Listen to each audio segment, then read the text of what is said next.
zagutunguza gahunda. Yego. Kuko ndabizi neza ntabwo ushaka kwiteranya n'abantu. Ntabwo ushaka kwiteranya. Niba uri umuntu woroshye, sibyo?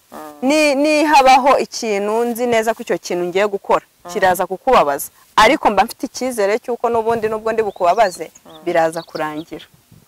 Niba yewe uri n'umuntu wubaha cyane, ngewe mba numva yuko no kuba nagusuzugura imbere y'abantu, mba numva icyo kintu cyoroshye kukigukorera, sibyo? Bivuze ngo biroroha no kumusuzugura. Nibyo nyine uwo muntu kenshi arababazwa cyane ko hari imyanzuro atinya gufata cyangwa se yanga gufata kugira ngo atababaza umuntu, kandi hari imyanzuro iba ari ngombwa mu buzima kugira ngo ubashe kubaho ubona abana n'abantu ahubwo cyane. Niyo mpamvu rero umuntu gukunda sinanze ko abantu twakunda abandi, sibyo? Ariko niba dufite icyo kintu cy'urukundo hagomba kuzaho n'ibintu bitaza kugukurira wisange abantu noneho kugusuzugura ari ibintu byoroshye. Ugomba gukunda ariko ukagira no kerekana abantu aho bagomba kugarukira mu buzima bwawe, sibyo? Ibyo binagufasha no kutitaza inshuti, ukaguma muri za nshuti ukagumana nabo ariko bakaba bazi neza ko atari abantu baza ngo barengere mu buzima bwawe. Ariko kenshi n'ubundi izo depression kugira ngo umuntu azigire cyangwa se aze guhura n'izo ngaruka nyuma, kenshi hari abantu bakunda akifuza uko ameze ariko na mugenzi we amera kandi bishoboka. Ariko hari na babandi ari na wa muntu uba icyo kintu ariko ateye atane expecting wowe kuri musubiza urukundo cyangwa ate expecting. Abenshi ni nako baba bateye abo bakomereka cyane.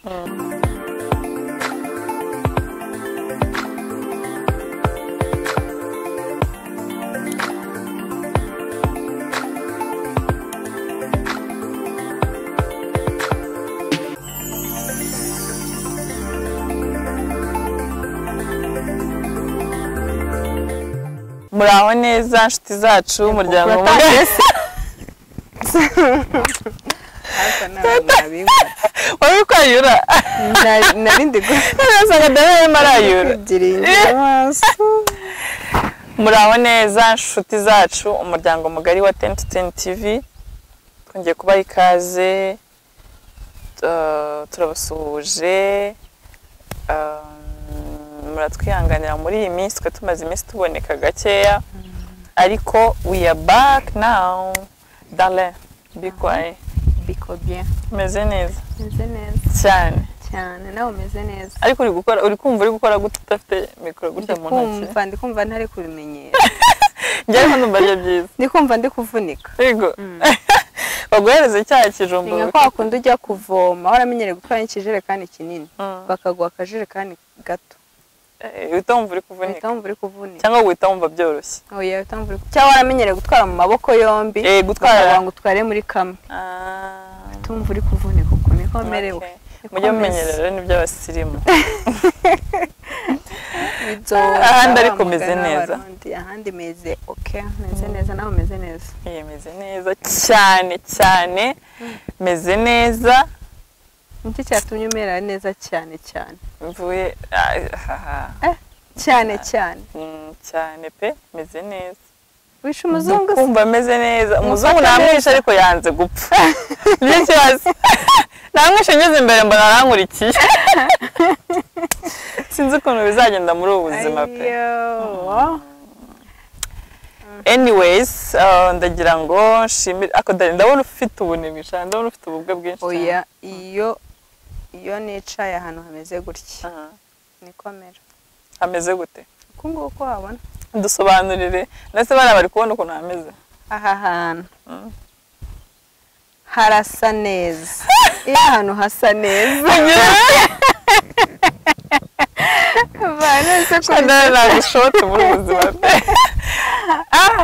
Ubwo ahantu hasa neza. Iyo ahantu hasa neza na nyine nuko bimera. Wabaye mwiza urabizi. Ufite impamvu. Erega impamvu ni ntabwo wambwira ko nabaye mbwira niye impamvu. Ntabwo we wakwibeshya ngo umbwiye ngo nabaye urabizi ko nahita nguteruraga. Obrata nawe mwiza mwana. Namugize mwiza rata ariko ntago bashaka kubyemera. Ariko birashoboka. N'abantu bandi barabikubwira. keretse abahetazi narabonye umuntu wabimbwiye n'umwe muri comment n'umwe wenyine mama wanjye mama wawe rero ibyo byose tubibona kimwe amaze kumbera change ariko abandi bose bambwiye ko bitambereye sure uri kubeshya sha rero kuri iyi si rero y'abazima nta muntu wagukunda kuruta mama wawe so bivuze ko oya ngende kubwiye umuntu ntabwo yavuga ibintu bibi agomba none se yabimbwiye nawe ahubwo agomba kuba mama wanjye ngewe iyo ikintu kitameze neza arankatira da akambwira ati reka waraburije mama iyo ikintu obesubize iyo ikintu abona nyine kitameze neza aragukatira arakubwira nashaka kutagukatira ariko akakubwira ngo wapi biriya ntabwo bimeze neza ngewe wapi niyo wabikubwira nyine uko abibona tu icyo kintu niyo aba ashaka kukigukuramo ari nk'ikintu ashaka kugukuramo agutwara neza ntabwo aba direct arabanza nyine agashaka kukivamo neza agacakura iyo uri umuntu umuzi uhita ubimenya ntabwo aba direct wanjye ari direct kabisa yanga umuntu nyine yanga ko mama wanjye ahubwo ikintu yanga ko niba ari defo yakubonyeho hari undi muntu uri buze kuyikubonaho abashaka we niba nyine yakubonyeho iyo defo bikemuke hakiri kare nta wundi muntu urayikubona we rero aba yanga ko yakwibabariza umuntu mama we yavuga ati nyine wenda nushaka ko nababare ariko byibura ntuze kuraburiza imbere y'undi muntu nkawe sibyo tuvuge wenda ubonye ari nk'umuntu uri direct bitakubereye tuvuga ati sha ahubwo sister wanjye niba direct iyo avuga ikintu mu mazina yacyo niba bihengamye akubwira ati arabanza akaguseka ahubwo mbere yuko abikubwira arabanza ariko mama we arabanza akakubwira ati nyine wenda ibyo bintu nyine ntacyo bitwaye kuko abona ko n'ayandi mahitamo yo mama nta nubwo bwakwira atabikubwiye yamakinga ashobora ko ari buguhamagare akubwira ati shava ntabwo wambaye neza ntabwo nyine ari byiza wahinduye ukambara gutya cyangwa wenda akabona wenda tuvuge se wenda wiyogoshesheje akahita avuga ati bisa kumara atari byiza rero ikintu cya mbere ubu ngubu asigaye ambwira iyo ashaka kumbwira nk'ikintu ko kitambereye ahita ambwira ngo ese ngo Yves yakubwiye gute ngo yabonye gute biba byarangiye kugira ngo nyine we ataza kwikunda akambwira ibyo akunda kandi wenda bigiye kubangamira umugabo wanjye iyo mubwira ni Yves nawe yabikunze atambwira ati kabisa ibyo bintu ni sawa kandi wenda atanabikunze we atavuga ngo ubwo ngubwo nyine uriya wasanga yabikunze abona ari byiza aho mpita amenya nyine ko kahiye katogoshe neja ndagira ngo mbasabe abantu batarakora subscribe mutubabarire mukore subscribe sibyo mukore comment share na like sibyo ntimukabyibagirwe n'ikosa turabakunda cyane cyane cyane cyane turi hano ku bwabo ibaza akazuba kaba kaduhamije kugira ngo gusa tubagezeho ibintu byiza Darlene hari ikintu nshaka kubaza ari terme abantu bajya bavuga sinzi iyo ari terme ariko terme buriya ni ikintu umuntu avuga akimininga cyangwa ni ibintu ushaka kuvuga gutyo from now ivuga igezweho se wenda muri icyo gihe hari ijambo bavuga ngo yola urabona ko abantu benshi bagakoresha ni imvugo nyine abantu baba bigezweho nyine muri icyo gihe iyo rero ntabwo bivuga ngo igezweho ahubwo ni ibintu bisa nkaho byahozeho n'ubundi ariko bikunze kuba ku bantu bamwe na bamwe byo kuvuga ngo umuntu arikunda ukumva umuntu ari proud yo kuvuga ngo ngiye ngo nahisemo kwikunda nabonye no sinzi uri kumva icyo ndi kuvuga yahisemo kwikunda yabonye ntabamukunda se oya we nyine yahisemo kwikunda kubanza kwikunda kuruta ibindi bintu byose hanyuma akabona gukunda abandi ubundi ibyo ngibyo abantu nzi bakunda kubikoresha guhitamo kuvuga ngo akagera kuri level avuga ngo nahisemo kwikunda akenshi aba yarakomerekejwe nanjye kenshi nkunda ariko se reka nkubaze ubundi turetse wenda kuvuga ngo yaba wenda ari ibikomere yahuye nabyo ubundi umuntu wewe wakunda umuntu utabanje kwikunda nta nubwo wamenya uko umukunda exactly nuvuga ngo rero buri muntu wese n'ubundi ahava akagera asabwa kwikunda kwanza kuruta ibintu byose niko ni nayo mpamvu umuntu ukunda hari ukuntu abyitiranya gukunda no kuvunikira abandi akabyitiranya. None reka tuvuge ku rukundo ruri pure, urukundo nyine urukundo rw'umwimerere, sibyo? Urwo rukundo rw'umwimerere nirwo hari ngira ngo umuntu abavuze yikunda. Umuntu uzi kwikunda amenya gukunda abandi. None se koko urikunda cyane kuruta undi muntu wari wese kuri isi? Urikunda cyane. Njyewe ndikunda cyane kuruta undi muntu wari wese. Hanyuma ukaza kubona gukunda abandi. Aza kubona gukunda abandi hoya. Iyo hari umuntu mu buzima bwawe ukunda kuruta uko wikunda. Of course. Ariko umva iki kintu iki ahantu bishobora kuza kugonganira, sibyo? Umuntu wikunda. Iyo tuvuga kwikunda ntabwo aba ari ukuvuga ngo mbere yuko wenda tuvuge mbere yuko nguha nka 5 ngomba kuba oya ntago ari ukuvuga erega icyo kintu cyagoye kugisobanura. Kwikunda ndi kuvuga reka nkwereke, reba nk'umuntu, reka nkwereke, reba nk'umuntu wabaye wakundanye n'abatipe, sibyo? Bagira baramubabaza, cyangwa se umuntu wagize inshuti nyinshi akazikunda cyane zikageraho zikamubabaza. Ufite my little sister nyine ubundi gakunda abantu tu, sindi bukavuga izina, gakunda abantu, akunda abantu mu buzima busanzwe ku buryo yemera kitanga agakora tumoye possible wowe ukishima tu. Niba ari service, niba ari ikintu, niba ufite ibirori runaka uramukeneye ebana yakwemera ibyo byose akabireka akaza akagukorera icyo agomba kugukorera.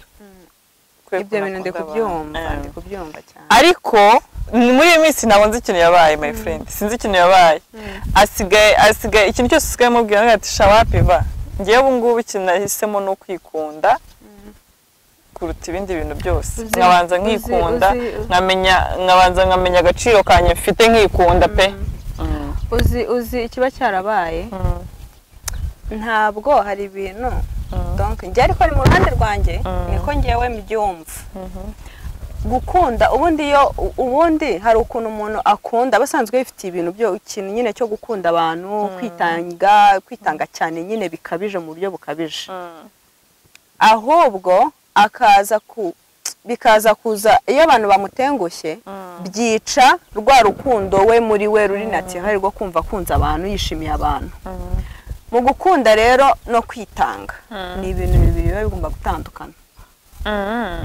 Kubera ko hari ukuntu ukunda umuntu noneho ukabona uri gukabya, kandi ibintu byose bikabije byanga byakunda bikugiraho efe cyangwa se ingaruka. So nuvuga ngo rero kwikunda si byiza. Hari umuntu ukunda abantu kuko kenshi umuntu ajya gufata decision yo kuvuga ngo agiye kwikunda. Kenshi bura ntabwo abagiye kwikunda, ahubwo abarimo arihanira amakosa atakoze. Tuvuge reka nkwereke, reka nguhe nk'urugero. Iyo ngiyewe ngukoreye ikintu Darlene, sibyo? Noneho ukajya gufata umwanya wo kugira ngo ubabare cyane, umbike mu mutima wawe ku buryo wumva hari ikintu kibi nanjye ushaka kunkorera. Icyo gihe wowe uri kwihana ariko mu buryo buri indirect utabizi, kandi uri kwihanira ikosa utakoze, ahubwo uri kwihanira amakosa yanjye nagukoreye. Nagukoreye amakosa nagukoshereje, none ugiye no kongeraho kwihana wowe kuko ufashe umwanya wawe bitekerezaho nta kindi kintu uri butekereze kizima. Kubabara byonyine, kubabara bibabaza umutima ku buryo nicyo gihano cya mbere uba wihaye ubundi gikomeye. Ni ukuvuga ngo rero no kuvuga ngo kujya kwikunda, kenshi abantu benshi bafata umwanzuro kuvuga ngo njyewe ebana ubu ngubu rwose ndikunda, ni njyewe nanjye nta wundi. Abandi bindi byabo bizajya biza biri extra, ariko njyewe rwose ngomba kwikunda nkimenya. Icyo gihano biba byaraturutse kenshi aba ari ama depression kenshi, cyangwa aba yarabaye disappointed cyane ku rwego abona nta wundi muntu wamugirira urukundo nkuko we yakikunze. Noneho akibeshya ko ari kwikunda cyangwa se ari kwivura ibikomere, ahubwo ari kubyitera kurushaho kubera ko ntabwo yikunze biri naco. ntabwo yavutse we muri we yikunda ahubwo yafashe umwanzuro wo kwikunda kubera ukuntu yabaye disappointed urumva ko abagiye kwihanira ibintu watakoze atagize mu ruhande ndiko byumva ngewe uzi ahubwo umuntu aba ameze nkaho aba ari umurwayi donc hari uburwayi nyine niyo depression aba yagize muri we agahinda gakabije kaba kamuteye bivuze ngo ibyo akora byose arabikora nyine muri ka gahinda gakabije sibyo ntabwo aba abikora ngo abikora avuga ngo ni ibintu bigiye kumufasha ahubwo ni ibintu nkuko wari ubivuze we abatekereza ko bigiye kumufasha ariko réellement ntabwo biba bigiye kumufasha noneho ni hari ikintu ngemba numva na donc umuntu wese ufite uwo mutima wo gukunda cyane aba agomba kumenya kugira ngo yirinde atazajya yisanga noneho nawe yarabaye nka babandi tuzajya yisanga nawe yasigaye yanga abantu kandi mu by'ukuri ntabyo yagiraga kubera agahinda gakabije wenda abantu bamuteye iki kintu ngewe kiramfasha no kuvuga ngo niba ukunda abantu ariko menya aho utagomba kurenga hari ukuntu ukunda umuntu va nk'ubu ngubu ntureba ko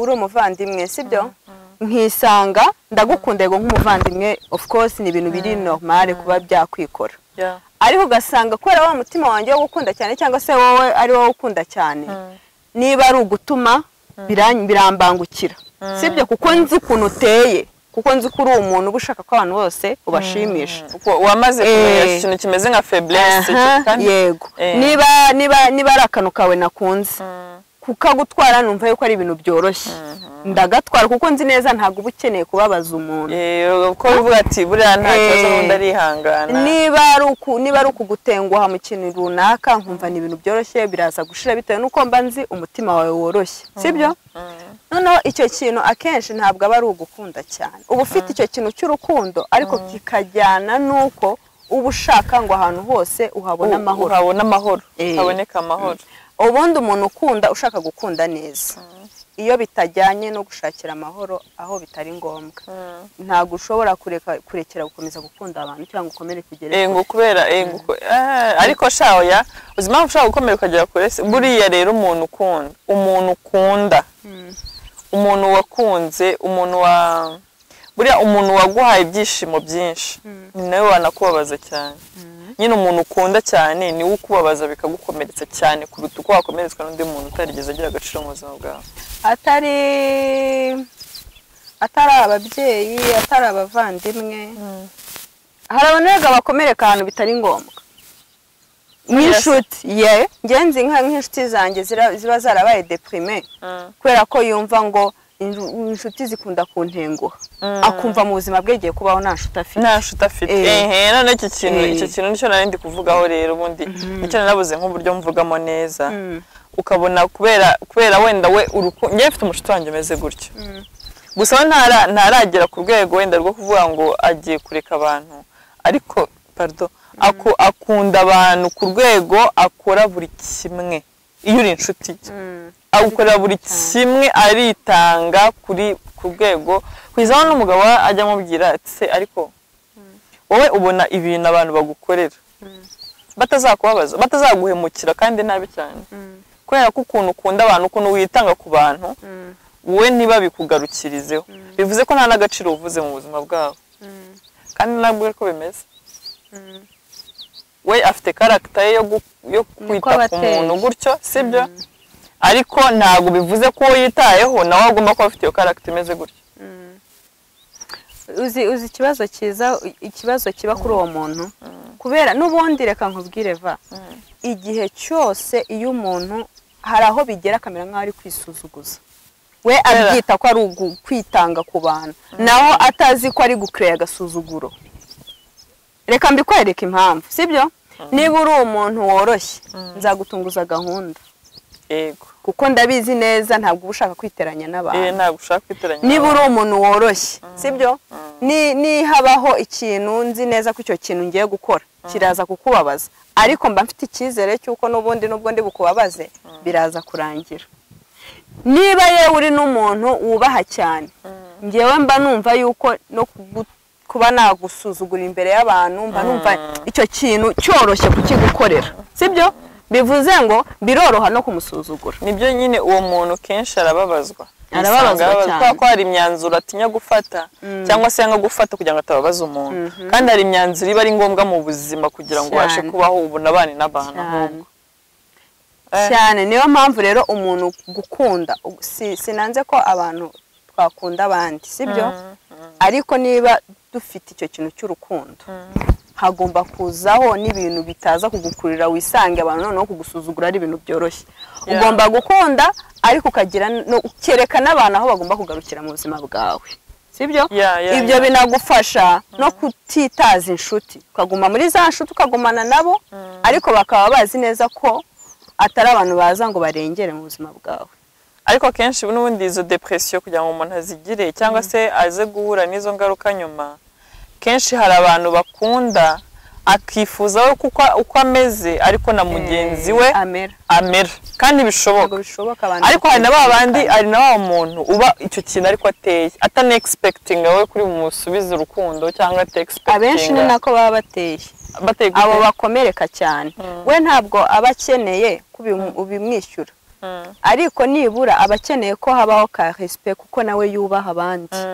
Iyo haje muri rero ikintu cyo kumwubaha kubundi nibwo akomereka cyane. Akahita abona ko noneho. Ariko iyo hajemo ikintu cyo kuba abigukorera nibura ugakomeza ukamwubaha. Ikibazo rero abo bantu bahura n'ikintu cyo kubaho, abantu barabubahuka cyane, cyo biba byoroshye ko umuntu kandi karashika nkawe nta muntu wakuba. Yo bobo nanjye ababizi neza icyo mvuze icyo n'ukuntu abantu nibariza nawe sibikunda n'abandi byo ubu yataye kwafirmira nuko mbizi ko bizi nuko mbizi ko bizi ko ariko bimeze.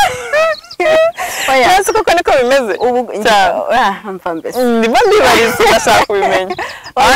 Anyway njye niko meze pe, niko meze ntabwo umuntu yazaga njye niba donc ari ikintu wakoze nkakishimira. Kwanga umuntu nyine ngo bigezaho kumwanga sinzi, ntabwo birambaho nyine. Wahemukira umuntu ariko nibigire icyo bigutwara cyane, biguhungabanyaho cyane. Guhemuka, uyu muntu wese uhemutse niwe uvunika kurusha uwahemukiye. Ariko icyo mvuga icyo kintu cyo gukunda cyane, niba ukunze abantu ariko muraguhemukiye nawe ntiwamuhereza, niba ukunze kumwishyura ibyo yankoreye, oya kugira akantu nawe umutamoto wate nawe wumve. Oya ntabwo namwishyura, ngiye biterwa, ntabwo namwishyura. Uraheza ukagenda gutyo gusa dawe? Naheza nkagenda, ariko ntabwo ndi umuntu wakwereka ko icyo kintu ngo ni amahoro. Nkwereka nyine ko nta mahoro mpaye. Nakindi ariko sinabyerekana utarera kagira ngo nakindi wabyerekana gute, wabyerekana gute? Kuko ninjya mbikwereka nuko erega sindaguhemukira ngiye naguhemukira. Erega si ngombwa ko umuntu uzi ko bari abantu turi kuvugaho bateye gutya n'akantu gato ntashobora kukagaragaza, ahubwo bibaye ngombwa yakora igishoboka kugira ngo mumerane neza. Nyine donc ntihakomeze kubaho icyo kintu. Abantu bagira urukundo, abantu bagira icyo kintu, bagira ukuvuga ngo niba agukunda, niba bayumva abantu bose bagomba kubana amahoro, abantu bose bagomba kumubera beza nawe akababera beza nk'uko we abyiyumvamo. Akoresha imbaraga nyinshi akitanga cyane kugira ngo we n'uwo n'inshuti ze bagire nyine umubano mwiza. So iyo byanze se abo bantu iyo bakunaniye uba ugomba gukora iki? Uwo ukora iki nkawe? Urabareka. Urabareka ukareba aho ugomba kujya, aho bidashoboka ukabyora ugakora ibishoboka.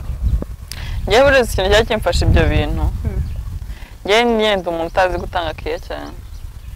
Si uvuga ngo nyine ni ibintu nishaka, niko nyine nteye sintanga keya cyane. Bityo rero bikandinda kuba buriya ntanga keya. Uzi wowe se ukera zitanga. Wow.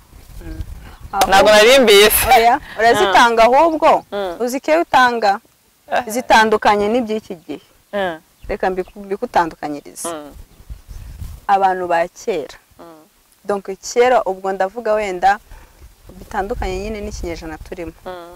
Abantu bo kubwa ba mama wacu ku gihe cyabo, sibyo? Imibanire yabo, uburyo babanaga bukurure. Ntabwo mbuzi. Ntabwo buzi.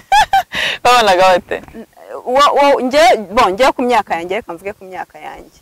Mu gihe cyanjye ndi umwana, uko nakuze mbona abantu basurana muri famiye, abantu basurana, ndavuga icyo gihe ndi umwana uko nakuze, sibyo? Nakuze mbona nshobora kujya kurahura iwabo w'abandi, nakuze mbona dushobora kwicara nk'ahantu ku gasima tugatera story, nkabona nta kibazo. Nakuze mbona njya kurara kwa mwene wacu, nyine ukabona abantu. Nakuze mbona abantu bashwana, nubwo bashwanye ntibibatere kumva yuko babaye abanzi, nyine bashwanye byarangiye, niba byabaye, ariko ejo yabyuka akumva ko nyine ibyo bintu byabayeho, bakaba banabisubiramo nka story nk'ibintu byarangiye, sibyo? Bivuze ngo rero iki gihe kubera wenda naho isi igeze, ntabwo hari umwimerere twatakaje mu buryo bw'imibanire. Ni nayo mpamvu usanga niba nguhaye wowe gift, cyane cyane ku gitsina gore cyane, niba nguhaye gift mba ntegereje ko ugomba kuyinyishyura. Niba uje kurahura ubu ugomba kwishyura ikara watwaye. Ako kera ntabwo byabagaho icyo gihe. Niba uje kurahura ugomba kwishyura ikara watwaye.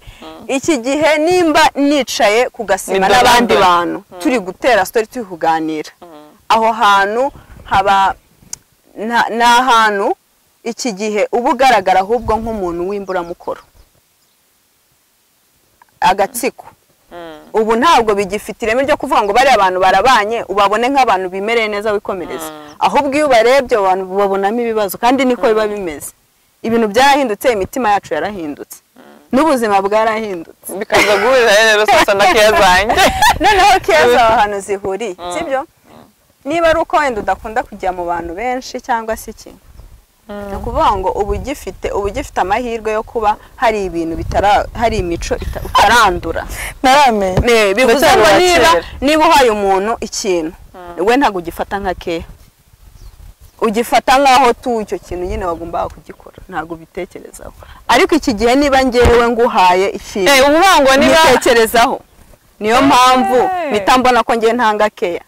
Ubundi umuntu agomba kuvuga ngo ngewe ntanga keya, ngo we ntuyitanga. Umuntu wivuga ko atanga keya kenshi aba ari ibyo yatanze, abatekereza ku byo rero umuntu ugira ikintu cyo ako kana, ariko sinzi ngewe nyine nzi ko reka mbyite kuba careless, sinzi no nabyita kuba careless. Ntabwo ariko bimeze.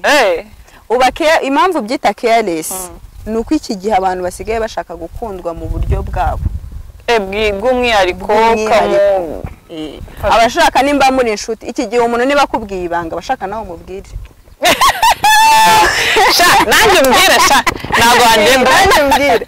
Urumva nyine ibintu byarahindutse. Ni ukuvuga ngo wowe amahirwe ufite ni uko wenda ibyo bintu ntabwo nyine bihari. Niba nkubwiye ibanga wumva nyine ndari kubwiye turaganire, nta kindi ubitekerejeho. Ariko wa muntu nimba naje kugusura iki gihe, mbana inshuro nagusuye, ko nagusuye wowe kutaransura nkabona ko utanyitayeho. Niba nguhamagara ntabwo unyitayeho, ntabwo nkunze, cyangwa se urankoresha urikunda urireba. Ntabwo abantu, nta nubwo umuntu ashobora no kuvuga ngo okay, nimba ngewe nkukunda uzi ikintu kiba kigomba kubaho. Niba mpamagara cyane, niba ngewe nguhamagara cyane wowe ukaba utampamagara cyane, kandi ngewe mba mbishaka, ngewe ahubwo kugira ngo numve ko nkwanze nakwegera nkamenya se nyine tukabiganiraho nk'ibintu biri simple. Ariko iki gihe umuntu mbere yuko mubiganiraho nk'ibintu bisanzwe habanza gushya. Abantu shaka bigiye ko barakaye. Niyo mpamvu udashobora kumenya ngo, niyo mpamvu wowe uri kwita ngo nta keya utanga, ahubwo nuko icyo kintu ntabwo iyo sura abasha kuyibamo ngo uyumvuze uyibemo tuguhe karibu. Wagezemo wowe? Wagezemo ko bamumeka? Sindayigeramo ariko ndayizi, ariko kumva ko utanayizi. Njye nibura ndayizi. Yes, ndaza kwisacinga ndebe neza ukuntu bimeze. Ariko ibyo bintu bikunze kuba hari ku bantu bakunze nko kugirana ubucuti bwinshi cyane n'abantu benshi. Mwaba mutari inshuti cyane umuntu, sibyo? Reka nkwereke ibyo bintu ahantu bikunda kubera, ubwo twabigejeje mu bantu b'inshuti nyine, nk'abantu bakunda kugirana ikigare. maze ubu ntabwo bigisaba ikigare nuko n'abantu babiri umwe kuri umwe no muri famiye no mu mafamiye niba nje tuvuge wowe muri famiye twaraje kuguhemba giye bataraza kumpemba ndabigira beef niko biba bimeze ntabwo umuntu atekereza ibintu byarakaye ni donadone kandi se kutaza kugwemba kandi nta kintu n'ubundi biri mu mwungureho baza bataza nta kintu ari bunguke nta n'icyo ari buhombe niba umva ibintu byose abantu basigaye bashaka kubigereranya nyine akakigereranya n'ikindi akabishyira mu munzani kandi hari ibintu bidasaba umunzani kandi niyo mpamvu urukundo rw'ikigihe ruragoye ntabwo rurimo umwimerere warashize donc ukunda umuntu kugira ngo umeze nk'uri kumupurova kwa umeze nk'aho muri gushakanamo inyungu cyangwa se wenda anabibone cyane ko umukunda niba hari icyo agomba gukorera ngo azakigukorere niba hari icyo agomba kugira iki nyine umeze nk'uri kumupurova ko umukunda kandi wenda sometimes utavuye no ku mutima cyane ubundi ngewe n'umuntu umbwira ngo ndagukunda ariko we ntunkunda cyangwa se ndakwitaho kurusha uko unyitaho ari inshuti ibi it's a bullshit kubera ko ukuntu ngewe ubushobozi mfite bwo kukwitaho ntabwo nzi ko ari bwo ufite bwo kunyitaho tuba dutandukanye ahubwo niba buriya rero hari ikintu abantu batazi kwenjoyinga niba ari uko wenda isi yabaye mbi ukuntu buriya uzi ko ngewe iyo nkunda umuntu kanitangeho nk'urugero ngewe iyo nkunda umuntu cyangwa niba nitaye ku muntu tuvuge reka mbishireho mu buryo wenda iwanjye ngize abashyitsi sibyo ukuntu ndi bubiteho effort yose ndi bushiremo numva ari ngiye bishimisha cyane ubundi niko nyine bishimisha kuruta sinzi wabona bihari ko yabyakiriye niba yabikunze cyangwa atabikunze ariko nyine ngewe ni ikintu cyanjye nakoze noneho niba kuba selfish naho mbizi nyine ni ikintu nakoze nkumva ngewe noneho kiranshimishije cyane kuruta kurimo numva biruta n'ubona yahaye iyo serivisi ko nayimuhaye ko uramutse uje nko mu rugo iwanjye simbashe kukwakira ugenda numva mu mutima wanjye nyine numva mbabaye numva ntazi ukuntu bimeze ni ukuvuga ngo ari ikintu abantu batajya basobanukirwa kenshi ni uko ibyiza byinshi dukorera abantu natwe ubwacu ubundi umuntu yagakwiye kuba yenjoyinga icyiza iwe yakoreye umuntu kuruta kwenjoyinga icyo wowe bagukoreye rero iyo uri gukora ibintu bitavuye ku mutima sometimes ntabwo ubyenjoyinga kubera ko birakuvuna ni ibintu wagiye gushakashaka kugira ngo kanaka abone ko bimeze gutya na gutya ugasanga ahubwo bigiye kukuvuna cyane noneho muri uko kukuvuna rero nutabona feedback ajyanye n'ibyo wakoze nutabona feedback ya rwa rukundo weretse umuntu cyangwa se ya service wahaye umuntu cyangwa kwa kuntu wakiriye umuntu wenda uvuga ati ukuntu namwakiriye nanjye ariko ninjyayo ntanyakire gutya uhita uba disappointed kubera ko wabikoze ushaka gukurura ibyiyumviro bye kuruta wowe kubikora nawe wumva uri kwishima ubwawe ubikunze nawe wumve ko ari ibintu wenjoyinze wishimiye urukundo rero ni nayo mpamvu sibyo nk'ubu ngubu nayo mpamvu umuntu ashobora kuza kugusura akabona donc uko wamwakiriye wowe wabikoze wumva ko wabikoze wabyenjoyinze ni wowe uzi agaciro kabyo ni wowe uzi imbaraga wabitakajemo ariko we kubera cya kintu cyo guhora agereranya ntanabibone kuko wenda abona kuko rega dushobora kuba tutananganya ubushobozi sibyo ariko ngiye ku bushobozi bwanjye mfite n'ikintu iva nziho muri ubu buzima ngiye nshobora no kugira abashyitsi ni ukuvuga ngo niba ikintu twari dukunda gupfa kera kuba ari ukuntu abagabo batajya bita ku bintu like wenda niba afite umushyitsi uzaza kudusura akabikubwira habura nk'iminsi ibiri cyangwa habura nk'umunsi umwe ukabura umwanya wo kumwitegura ntubone umwanya wo kumwitegura ngewe tugapfa ko like iyo ngiye kwitegura umuntu spending amafaranga menshi cyane no kuruta ayo ngiye ndi busigarane cyangwa ibindi busigare nyemura mu rugo uri kumva we nyine agashaka kunyereka ko ngomba kwakira abantu nibyo ni byiza ariko nanjye nkatekereza ubuzima tugiye gusigara tubamo rero ni ukuvuga ngo ngewe abantu ngewe ku bushobozi bwanjye ushobora kuza konsura we Darlene sibyo nkagutekera ngakora buri kimwe cyose numva kimvuye ku mutima kugira ngo nanjye nsigare mvuga ni kabisa nta kintu ndi kwishinja namwakiriye neza uko numvaga mbishoboye ariko wenda wowe kuko wenda ufite ubushobozi buri hejuru kundenza ukaba wenda utabibonye muri ubwo buryo njye nabikozemo ushobora gusanga njyewe cyangwa ukatangira kubikompara na kwa kundi wenda wowe wanyakiye wenda wowe wahise uhamagara hoteli ya deliverying ibiryo mu rugo kandi ngenda ubwo bushobozi njye ntabwo mfite ariko wenda kuko ubonye ko wahamagaye hoteli njyewe ukabona sinabikoze nk'uko nguko ugasanga nyine uba uzi njyewe ahubwo ikintu nyine ibi bintu iyo ndi kubireba angre mbibonamo nta nubwo njye mbibona ko ari ukuba umuntu ari hejuru kuko n'abantu akenshi bareklama hari igihe usanga atari n'ubushobozi bwabiteye ahubwo ari karagiteri uburyo uteye umuntu asigaye ashaka niba ngiye uko nteye nawe mba nshaka ngo utere uko nteye kandi ntabwo bishoboka kandi nta nubwo uri ikigero cyiza cy'umuntu uteye wowe ushobora kuba wenda nyine kuba wanaza ukampata amakeya menshi ari ibintu byawe ariko njyewe wenda ndi umuntu w'umunebwe mba numva nshaka ko ahubwo unagera iwanjye ukabikora nta nubwo ibyo ngibyo bikugira umwana mubi ntabwo bikugira umuntu mubi kubera ko utabikoze nk'uko nabikoze noneho iki gihe rero ntabwo umuntu abyumva ko ari kuteye nanjye ariko atavuga ati rero ntabwo yamaye agaciro kabisa twanabiganiraho tukabigira fani ahubwo abigumisha mu mutima we agatangira kukunenga kumva ko utari umuntu mwiza bigahita bikugira umuntu mubi kandi kukugira umuntu mubi deja yagiye no kuguteza umuntu wese uzagiye muzahura muhuriyeho atangira amubwira ati asha Darlene ibyo rero mbyanga kubira umuntu ujya kuvuga njye n'uwamvuga gutya nta kintu byabintwaye ntacyo biba bitwaye ariko uwo muntu mba mbona ari umuntu uciriritse cyane uciriritse ariko ubundi umuntu ntago ikintu cya mbere ngewe nabonye muri ubu buzima sinshobora kujya aho mvuge ngo nteye neza ko ntabwo nzi ko ukuntu nteye aricyo kigero cy'umuntu uteye neza cy'ibyiza ushobora gusanga ngewe ari mu buryo bwanjye nteye neza mu buryo bwanjye wenda n'abantu banyasosiyetizi ariko wenda ngeze nko ku gikongoro ushobora gusanga atari byo bikenewe atari byo bikenewe niyo ngo rero umuntu wese ashobora gutera neza ntukajye wifata ngo wishimagize wigire umuntu mwiza kuko ushobora kuba uteye neza muri ako gace utuyemo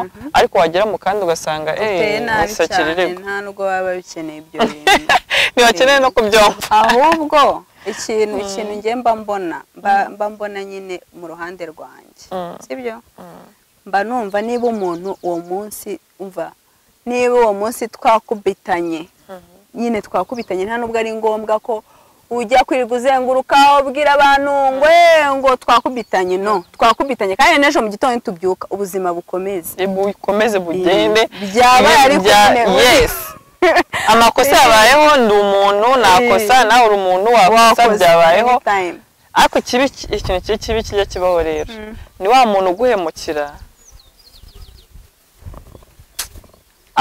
akamera nk'aho atazi ko yaguhemukiye kandi abizi atamera nk'aho atazi ko yaguhemukiye agahita ashaka ko muhita mukomeza ubuzima nta kindi kintu nk'aho nta cyabaye kandi mu by'ukuri ndasize gukomerekeje umutima ibyo bintu nabyo sometimes ntabwo bari byiza abo bantu keretse ari umuntu ukunda kutita ku bintu hari abantu batita ku bintu oya ariko hari n'abantu babyitaho akaba abizi neza ko yaguhemukiye wenda yaguhemukiye atabishaka ariko yamenye ko yabikoze ibyo bintu byabayeho uwo muntu se wahemutse ku buryo uwo muntu aba atazi kumenya ikibi n'icyiza tuvuge ushobora wenda n'urugero ushobora kuba tuvuge se wenda ni nk'igiki wenda dushobora kuza nka hano tukajya muri restaurant nagomba kwishyura bill nayishyuye nkatuma uyishyura kandi mu by'ukuri wenda wowe ntabwo ariyo gahunda wari ufite ni njye wagushizeho haraka ngo tujye aho hantu na bill simbashije kuyishyura ntumye uyishyura muri gahunda utari wateganyije wenda ayo mafaranga bafite n'ikindi kintu cyo kubikoresha uri kumva ibyo wenda bishobora kuba bibayeho ntari nabiteganyije ntari nateganyije kuza kuguhemukira sibyo hari n'umuntu ukubwira ngo reka dusohoke ibyo bintu bibaho ngo reka dusohoke ngo tujye kwicara hano akakurangira hano mujye gusohokera yarangiza niyishyure kandi ari we wazanye icyo gitekerezo ntiyabanje no kumva ko byibura wowe ufite n'amafaranga kwa n'icyo ushaka kuba utayafite rega nibanje no kuvuga ati wenda turebe tugende tujyara se ufite ukuntu umeze wenda tuze kugira abo bantu sinjye nemera ko baba bahemutse batabizi ahubwo baba bashatse noneho uwo muntu rero sakoze ibyo bintu mu gitondo akaza akakitinga nkaho nta kintu cyabaye uwo muntu aba yakoze ibintu azi ahubwo cyane noneho mu gitondo akaza agashaka kumuhita mukomerezaho ubuzima nkaho nta kintu cyabaye uwo ngo aba akoze ibintu azi ahubwo akabikora mu buryo bwo kwigira umuntu buriya nubwo ushaka kutagira icyo umubwira aba yumva rero hari abantu bashaka kwigira nanjye uvuga ngo bashaka kwigira abaryogore baragukubita abaryogo niho haba abantu b'abashapu nyine ukuntu aragira umuntu atashaka kwigira umushapu cyane agahita ashaka kwigira umuntu w'umusirimu cyane ugasanga mu gihe nko muri nanjye uvuga ngo mall mumbabarire njye mfite umugabo muri diaspora vraiment ntabwo ibintu bimenyereye ko mbona sawa diaspora ko mbona rero mu gihe urumva mu gihe wenda nko muri supermarket sibyo mu gihe muri supermarket tuvuge nyine dushobora kujyana mu mujyi njye nawe sibyo ngiyewe wenda ngiye kugura ngiye gushopinga wenda ibintu by'umwana nkakubwira ntimerekeza muri Simba nkagenda nkashopinga ibintu nshaka nyine ko mfite uko nabipanze nabiteganyije nawe noneho ugahita ufata ukagenda ukamanuza koko ukanamanuza wenda bya bindi binaruta n'ibyo naguze twagera ku mukasha ugategereza ko ari njye uza kwishyura abantu barabikora dango umuntu abakubanye barashaka kukwereka ko kurusha ubwenge cyane ese ubwo wabigenza gutari wowe cyangwa ukabwira umuntu akaguha wahita umubwiza ukuri njye nakubishase njye ngiri aho hose njye nifata pe agira ati come on ahubwo ndakumvaza nimba usigaye ubitsa mu musange niba tubika hari abantu bajya bigira abashapu cyane gutya kandi babigeraho nkawe rwose wahita uyishyura njye nshobora kuyishyura wahita uyishyura ukavuga ati ushaka kuyishyura ahubwo next time utaha sinakongera no kureba ko nageze ntabwo umva wayishyura cyangwa ukayisubizayo kuyishyura tu cyese ntafite wenda ntafite ntabwo nahita mbikubwira ariko wenda mbona nyafite njye nshobora no kuyishyura ari ikindi nari nayateganyirije aho nkayishyura tu kugira ngo njyewe ibyo bintu birangiye amahoro ubundi nkahita menya ko ngomba kujya nkugendera kure kabisa njye singomba kukugendera kure turajyana ariko nkajya nkubwira ati bite ahubwo niyo ugifashe nkabikeka ndabikubaza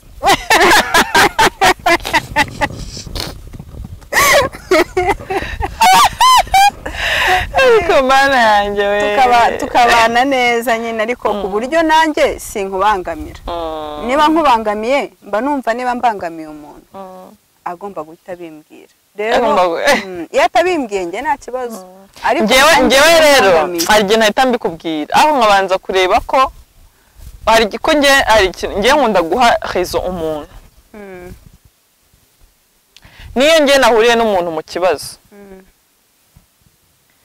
kwanza mbanza nkirebaho nkavuga ariko ubwo ndi kubona wenda ikibazo cyabaye hagati yanjye nawe kandi wenda turi kubasha kukivuganaho ngo gikemuke kuri icyo kibazo cyamutera gufata imyenda atabajije ngo amenye situation urimo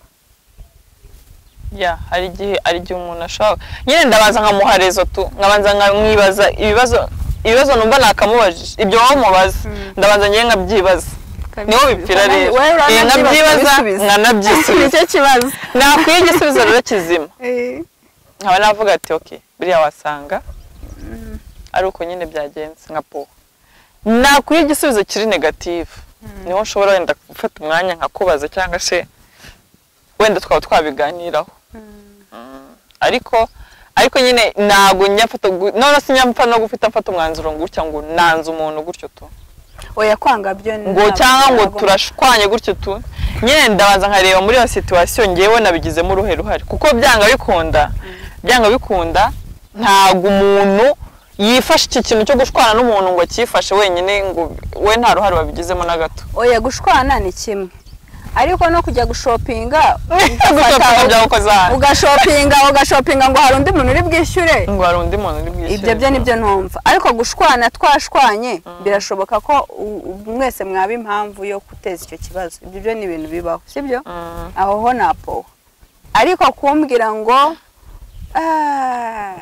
urafata mane none iyo bigeze ku mafaranga wakica umuntu oya amafaranga keretse ari amafaranga ni ikintu giteranya abantu cyane keretse ari umuntu nyine nkawe sibyo ushobora gufata amafaranga yanjye ariko niba uyafashe ushobora kuba nabo nihaye igisubizo bitewe n'ukuntu twirirwanye nuko bimeze nshobora kuba mbonye n'icyo ugiye kuyakoresha kandi nabonye amafaranga nta kibazo ariko undi muntu wenda ukabona ni niyo ndi kubwira rero uha umuntu raison sibyo kubera ko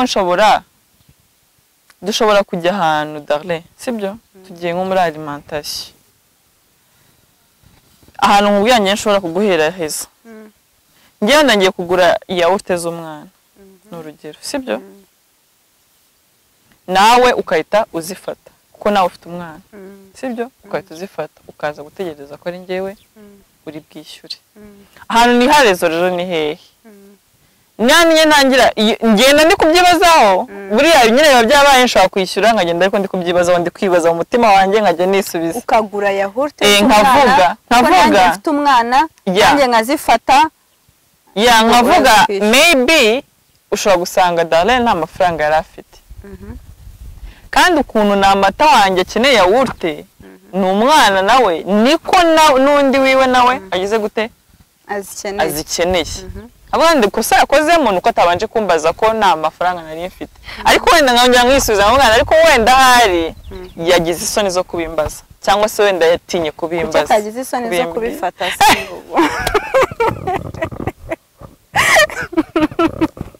ahubwo umwana ni isoni aba afite murakoze ikiganiro ikiganiro cyane ahubwo ngewe nese nta kintu wavuze gusa tukajya kuzi ko ubutanu ujya muri alimentation sibyo ujye umbwira ngo herekeze ndabona ibyo ntabwo bishoboka ujye umbwira ngo namaze kubona ko nanjye nazaye ujye umbwira ngo herekeze ariko mu by'ukuri niba umuntu koko nyemba nibaza ko kameme ntabwo ari umuco mwiza si umuco mwiza gusa bibaye kabiri byaba ari ikibazo oya ikibazo mpita mbona ibyo ngibyo nta nubwo biba ari ukureba ngo ni ubukene cyangwa se ngo ni uko amafaranga ahari wapi ni ingeso nge simbibona ko ari ukuvuga ngo ni situation y'ubukene kuko hari n'abantu baba ari muri situation mbi man yaranakubiswe nta n'igicera afite ahubwo anashonje cyane ariko utamunyuzamo ijisho abantu babikora ntabwo ari ukuvuga ngo nabikwereka pe chonje nabikwereka byaterwa n'uwari we hari umuntu utabyereka urabizi ariko ntago nabigumana mpaka byanga bikundana afite umuntu ndi bubyereke umuntu wenda mbona hari nk'ikintu ashaka kubikoraho cyangwa se nubwo wenda umuntu mbona ashobora kumva ko gahinda mfite ariko ntago nabiha hari n'umuntu ni nk'ubu ngubu njye nawe dushobora no kujya mu mujyi ukagura nk'akantu kuko ugakunze bigahita bimbabaza nawe kuki ngiye atanguye ibyo ni ubugoryi nese ndakugura narakubyaye bitandukanye neza n'umuntu ujya gufata ibintu ataherewe uburenganzira byo byibura bishobora erega nawe ugiye gufata kameme nagufata nawe ibintu bikabije cyane byanga bikunda nawe uragereranya umuco rwose niba hari n'abantu badukurikira babikora ntago cyokoze ntago ari umuco mwiza nubwo nyewe wenda nshobora kubasha kubyihanganira ariko ntago ari umuco mwiza kuko hari igihe ushobora kuyafata noneho nanjye ari nkanjye n'urugero ego umuntu nabazi na situation yawe ukwiriye nanjye ntayo mfite wenda ayo mafaranga ya yaourt tuguze sibyo wanakubiswe ubikoze kuko witanze kubera ko n'umukozi utamufite mu rugo kandi wabona uri buhagere wenda ntubone umwanya wo guteka ukabikora ufite impamvu zawe zitakoroheye uwo muntu ntabyaza urumva ataguteje ibibazo.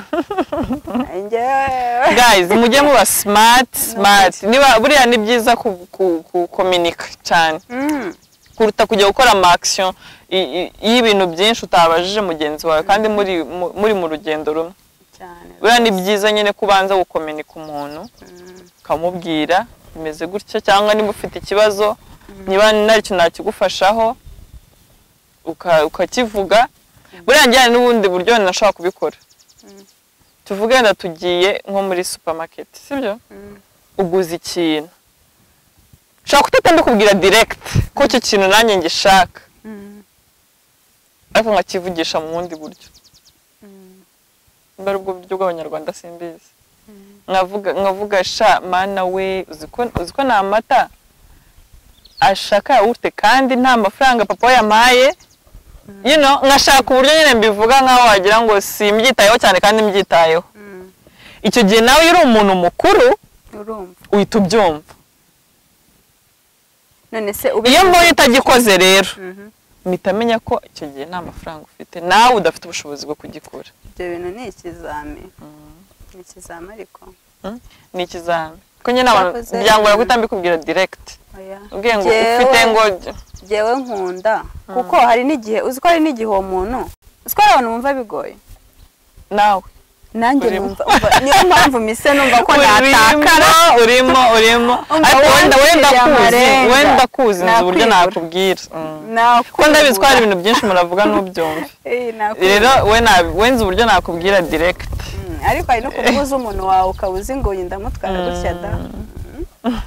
Anyway guys nizere ko abantu badukurikira bari smart kabisa batajya bakora ibintu by'ubucucu abo bantu bakunda muri ubwo buryo urabagiye byarangiye tuvuye muri gahunda zo kwikunda. Oya kwikunda ni byiza ariko wikwikunda kuba biteye n'ibikomere wahuye nabyo niko ngiye mbyumva. Kwikunda ni byiza ariko wijyaho ngo ubishimameho ngo ubihagarare uvuge ngo ngiye ndikunda kabisa kubera ko wapi naguzi what's the future holds kubera ko reka nkwereke ushobora kuba ngo ndikunda kubera nturabyara sibyo ariko nkanjye ngiye mu buzima bwanjye kuva nabaho kuri iyi si y'abazima nta kintu kibaho nta muntu ubaho nkunda nk'uko nkunda umwana wanjye nanjye umwana wanjye mukunda kuruta uko ngewe nikunda kuko ngiye nakwemera nkana safaringa ngakora buri kimwe cyose nakwemera ngewe nkapfa nkamwitangira umwana wanjye nyine akagera ku kintu cyiza ariko niko kuba umubyeyi nibyo nitangiye kuba umubyeyi ariko sinzi neza ko nawe ari uko bimeze kandi ntabwo wowe kuba atari uko bimeze ntabwo bikugira umuntu mubi ushaka gukunda umwana wawe ariko nawe wikunda hari ububyeyi butakaje no oya ntabwo ari icyo bivuze kuko ushobora gusanga mu buryo bwawe wowe ushobora ufite uburyo wabisobanuramo wenda ukavuga ati njyewe none se niba nintabanza ngo nikunde uyu mwana wanjye nzamenye gute kumushakira ibimushimisha cyangwa se nzamukunda gute njyewe rero ibyo bintu ntabwo njya mbitekerezaho kuri njye kuri side yanjye njye mbanza gutekereza kuri we cyane ubundi nkasiga nsaba imana izamuha ubushobozi ime n'ubuzima bwo kubasha kumuha ibyo yanyifuza. Ababyeyi rero bose niko bakagombye kumera uko buri ubwo utabigira rwose hari ikintu abura cyo kuba nyine urukumva rero hari wa muntu uvuga ngo arikunda wenda kuko atarabyara wenda imana ntiramura urubyaro cyangwa se ndaracyari umukobwa cyangwa se wenda sinzi ukuntu situwasiyo yimeze ariko buriya kujya gushimama ku kintu ngo ugihagarare uvuge ngo njye ndikunda ntabwo ubuze ejo bizaba bimeze gute. Oya nta nubwo ugomba kurekura abantu gutyo gusa ngo bagenda ahubwo biga kubana nabo. Rwose ikintu ngiye numva inama naho umuntu ntago ndi umujyanama w'ubuzima ariko according to my experience kuri experience yanjye ko nawe ufite yawe n'undi afite n'ureba rwose hano afite experience gusa experience yanjye wumvishe yakunyura sava wumvishe utakunyura nabyo isatuyo ugakurikira umurongo wumva wifuza. Ni byiza kwikunda ariko wikwikunda kubera ko wabitewe n'ibikomere wahuye nabyo kuko iyo ugiye kwikunda kubera ibikomere wahuye nabyo nibwo uba ugiye kwibabaza cyane cyane kuruta uko wigeze no kubabara ahubwo. Ikunde biri mu rugero rwawe wumva ubyifuzaho kuko biri naco muri wowe wumva wowe ugomba kwikunda ariko wikwikunda kubera impamvu runaka. Ya ubwo rero iyo wikunda biri naco umenya nuko unakunda n'abandi. Yego murakoze. Ya murakoze. Murakoze ndagira ngo nshimire abantu bakurikiye ikiganiro kuva ku ntangiriro kugera ku musozo. Imana ibahe umugisha. Mbibutse kongera gukora subscribe. Turabakunda cyane. Murakoze cyane. Kakanu utagakora obe ntago ari bukatinga. Arakatinga cyangwa azagakore. Asuze wagize ukamukorera mwana wanda natarushye. Nakuntu twahindukiza gutya iriya. Anyway, thank you guys. Turabakunda cyane. Murakoze cyane. Turabashimira ko mukomeza gukurikirana ibiganiro byacu umunsi ku wundi. Thank you so much. Gosha.